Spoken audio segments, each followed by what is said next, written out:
औज़ुबिल्लाहि मिनश्शैतानिर्रजीम बिस्मिल्लाहिर्रहमानिर्रहीम। दोस्तों, आज हम मौजूद हैं मलिक रैबिट फार्म चकवाल पे और मलिक साहब आज हमारे साथ मौजूद हैं। इनसे आज रैबिट फार्मिंग के हवाले से कितना रकबा चाहिए, कितनी इन्वेस्टमेंट चाहिए और कौन कौन सी जो है वो चीज़ों को मद्देनज़र रखा जाए रैबिट्स को की अच्छी अफजाइश के लिए। अगर किसी ने कारोबार बनाना है, बड़े स्केल पे काम करना है, वो भी मलिक साहब हमें गाइड करेंगे। अगर किसी ने घरों पे ये सेटअप रखना है, छोटे लेवल से स्टार्ट करना है, मलिक साहब आज पूरी हमारी रहनुमाई फरमाएंगे। मलिक साहब, मैं आपका इंतहाई मशकूर ममनून हूँ, आपने टाइम दिया। मलिक साहब, सबसे पहले आप ये बताएं कि कितने रकबे की, कितनी इन्वेस्टमेंट की ज़रूरत होती है।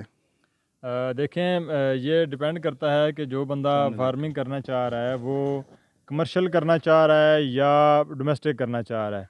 अगर तो कोई बंदा कमर्शियल लेवल पे करना चाह रहा है तो तकरीबन उसको एक कनाल का शेड उसको चाहिए होता है। 100 फुट बाय 30 फुट या 40 फुट चौड़ाई में एक उसको कवर्ड एरिया चाहिए और साथ में उसको तकरीबन 3 से 4 कनाल जो है वो सब्ज़ चारे के लिए जगह रिक्वायर्ड होती है।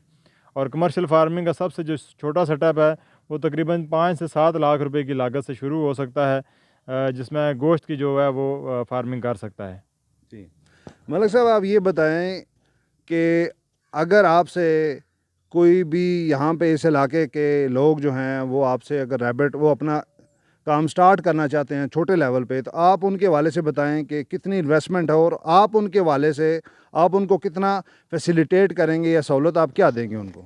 देखें, इसमें खरगोश फार्मिंग बिज़नेस ऐसा है वो एक जोड़े से भी शुरू किया जा सकता है, लेकिन जो हमारा इस वक्त हम फैसिलिटेट कर रहे हैं नए फार्मर को, हम एक कमरे से शुरुआत का पैकेज देते हैं जिसमें हम उसको 21 पीस मतलब 14 मादा और 7 नर दे रहे हैं 94,500 रुपये के। मतलब अगर छोटे से छोटा फार्मर भी अगर अपना काम शुरू करना चाहता है तो वो तकरीबन 2 लाख रुपए से जो है वो अपना सेटअप रन कर सकता है। और अगर इससे भी नीचे कोई आता है तो तकरीबन जो है वो 1 लाख रुपया समझते मिनिमम ये क्वांटिटी बनती है कि वो 10 खरगोशों से अपना एक घर के कमरे से शुरुआत करे और घर के जो गोश्त की ज़रूरत है उसको वो पूरा कर सकता है। थोड़ा से गोश्त की अफादियत के हवाले से बताएं कि मुर्गी का गोश्त या जिस तरह शुतुरमुर्ग का गोश्त है या बाकी गोश्त है, इस जो रैबिट का गोश्त है इसकी अफादियत क्या है, क्या इसमें कोई क्या चीज़ पाई जाती है जो बाकी गोश्तों से इसको अलग करता है। देखें, हमारे बड़े बूढ़ों ने भी बड़ा इसमें कहा है जी कि खरगोश का गोश्त खाएं तो उसमें फालिज का इलाज है, किसी ने दमे का इलाज इसमें किया हुआ है। जबकि खरगोश का गोश्त एक ऐसा है जिसमें हर बीमारी का इलाज मौजूद है। उसकी वजह ये है कि कुदरती तौर पे इसके अंदर सोडियम फ्री है कि ब्लड प्रेशर के मरीज़ों के लिए ये एक वाइट मीट है जो कि बड़ा अच्छे सेहत के लिए बहुत अच्छा है।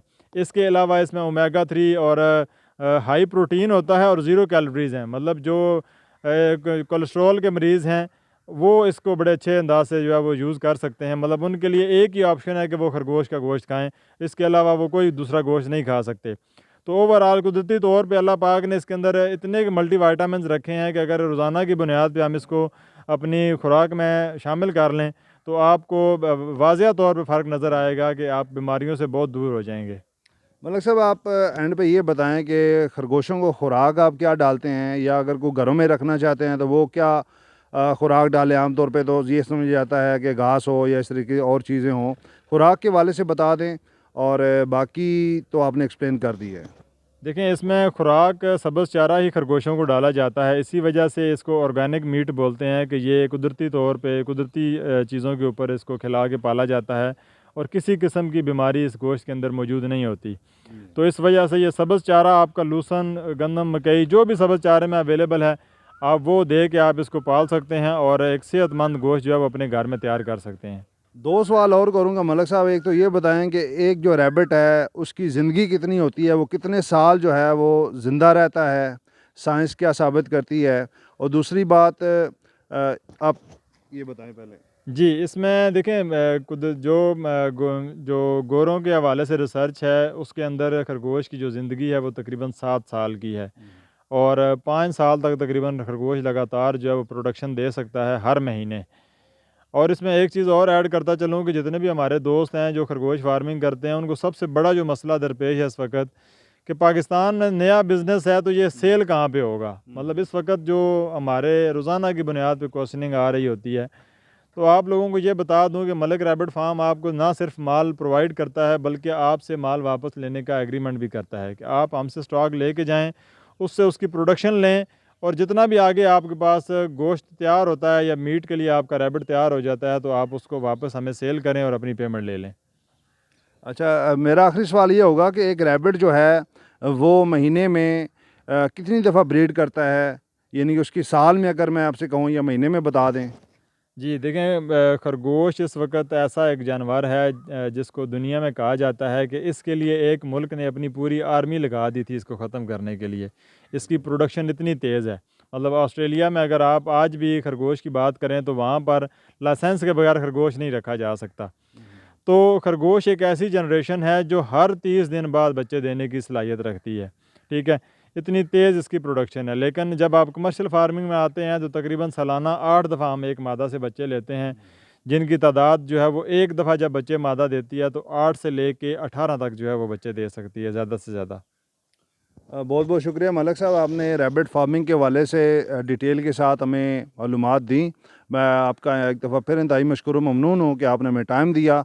और जो भी अहबाब ये वीडियो देखेंगे, अगर वो इंटरेस्टेड है, मैं नंबर ऊपर अवेज़ा कर दूँगा, तो आप मलिक साहब से डायरेक्ट रब्ता कर सकते हैं, यहाँ पे विज़िट भी कर सकते हैं और अपना जो छोटा सेटअप है उससे आगाज़ करेंगे। छोटे काम से अल्लाह ताला कतरा कतरा दरिया बनता है। छोटे काम से आप स्टार्ट करके आप उसको बढ़ाते रहें और मलिक साहब से रहनुमाई लेते रहें। अल्लाह ताला मेरा और आप कामयाब नासिर हो। अल्लाह हाफ़िज़। मलिक साहब, आप ये बताएं कि आपके फार्म में रैबिट्स की कौन कौन सी स्पीशीज़ मौजूद हैं? देखें, हमारा जो फार्म है यहाँ पे दो तरह की स्पीशीज मौजूद हैं। एक तो ये कि फैंसी जो रैबिट्स हैं वो अवेलेबल हैं, मतलब जो दोस्त फैंसी का काम करना चाहते हैं, नायाब नस्लों पे काम करना चाहते हैं वो अवेलेबल हैं। और दूसरा जो मेन हमारा जो काम है वो मीट का है कि जो रैबिट का मीट इस वक्त पूरे पाकिस्तान में एक ज़बरदस्त तरीके से इसकी फार्मिंग हो रही है। और ये क्योंकि पाकिस्तान का पहला फार्म है तो यहाँ पे मज़ीद बेहतर अंदाज से जो है वो इसको किया गया है। तो यहाँ पे जो गोश्त वाली नस्ल है वो अवेलेबल है और प्लस जो है वो फैंसी अवेलेबल है। ये जो हमें सामने नज़र आ रही ये कौन सी नस्ल ये है? फैंसी में आता है, इसको चेकर्ड जायंट ब्रीड बोलते हैं। ये जर्मनी की ब्रीड है और पाकिस्तान में सिर्फ इस फार्म के ऊपर अवेलेबल है। जी, आगे बताते जाएं इस काइंडली। तरह आगे ये न्यूजीलैंड वाइट ब्रीड है जो सफ़ेद रंग में आपको नज़र आ रहा है। ये रेड आइज़ में इसको न्यूजीलैंड वाइट ब्रीड बोलते हैं। ये गोश्त के मकसद के लिए पाली जाती है। इसी तरह आगे जो ब्राउन कलर में आपको नज़र आ रही है ये भी गोश्त के मकसद के लिए पाली जाती है। इसको चिंचला ब्रीड बोलते हैं, ठीक है। और इसी तरह मेजोरिटी आपको वाइट नज़र आ रहा है क्योंकि ज़्यादा काम हमारा मीट के हवाले से है, तो यहाँ पे ज़्यादा जो है वो मीट के रैबिट्स ही मौजूद हैं। फैंसी में जो है वो कुछ इस तरफ अवेलेबल हैं, वो भी मैं आपको यहाँ से ही शो करवाता हूँ। कोई एक निकाल के दिखा दें हमें ताकि। निकाल देता हूँ मैं इसको। ये फैंसी ब्रीड में आ जाता है। ये इसको हॉलैंड ब्लू आइज बोलते हैं, हॉलैंड की ये नस्ल है। और नीली आंख में ये नस्ल है जिसके कान नीचे हैं, जिसकी इसी में ही इसकी ब्यूटी है कि ये ब्लू आइज़ में इसको नाम दिया गया है। हॉलैंड से ये इंपोर्ट हुई हुई है। इसी तरीके से ये रेड क्लॉप है, ये भी समझ लें कि हॉलैंड की ब्रीड है। और ये कुंडले बालों में इस ब्रीड की स्पेशलिटी है। और ये इस वक्त रेक्स रॉब ब्रीड है जो हम आपको दिखा रहे हैं ब्लू आइज़ में। जी,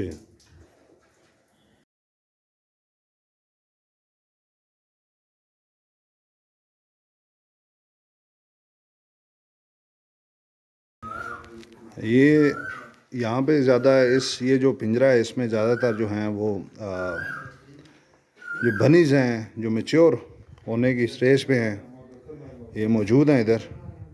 कुछ आराम फरमा रहे हैं, कुछ सो रहे हैं। ब्लैक वाइट हर तरह की जो वैरायटी है वो मौजूद है यहाँ पे। इधर आ जाता हूँ और इस तरीके से ये केजेस हैं, काफ़ी स्पेशियस हैं। और इस तरीके से ये जो आप देख पा रहे होंगे ये पानी पी रहा है।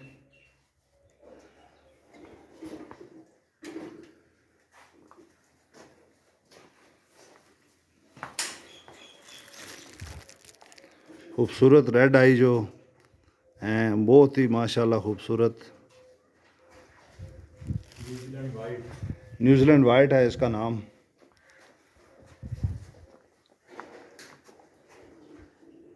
और ये बिल्कुल भी डरते नहीं हैं इंसानों से। और इस तरीके से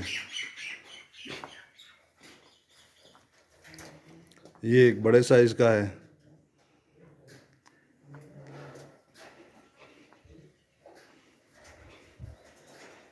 ये भी बनीज़ हैं, आप देख पा रहे होंगे।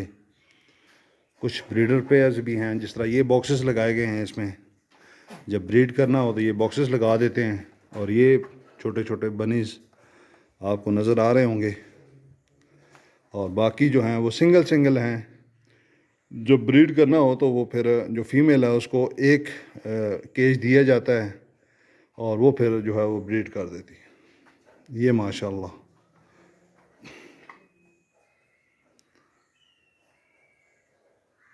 वसी और इस रकबे पे फैला हुआ ये रैबिट फार्म। जी अस्सलाम वालेकुम दोस्तों, आज हम मौजूद हैं मलक रैबिट फार्म जो चकवाल में। आपको ये रैबिट दिखाते हैं। और इस तरीके से केजेस के अंदर इनको रखा गया है। इनके लिए खुराक और पानी का बंदोबस्त किया गया है। और तमाम वाइट भी हैं, इसमें ब्लैक भी हैं, मिक्स हैं, हर तरह की जो स्पीशीज़ हैं वो अवेलेबल हैं। और इंजॉय कर रहे हैं। और खुली हवादार जगह है ये।